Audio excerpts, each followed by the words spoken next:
Welcome to Chillin' 101. We hope this video helps. In this video, I will explain how to get a brick road.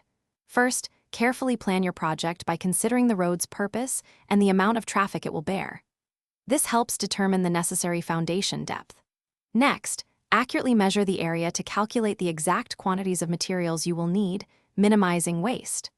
Finally, select the appropriate brick type and a suitable laying pattern to ensure both durability and a beautiful finish for your new road.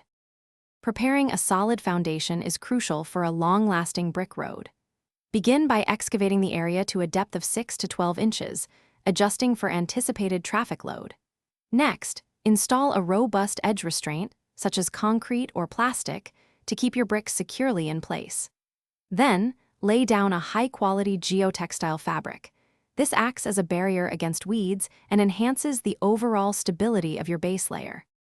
With your foundation ready, it's time for the base and sand layers. First, spread a 4 to 8 inch layer of crushed stone, such as gravel or aggregate, and compact it thoroughly using a plate compactor. This creates a strong, stable base. Next, evenly distribute about 1 inch of bedding sand over the compacted stone. Finally, use a screed board to achieve a perfectly level and smooth sand surface, ready for brick placement. Now for the exciting part, laying the bricks. Begin by placing your bricks in the chosen pattern, ensuring consistent spacing of about 1/8 inch between each.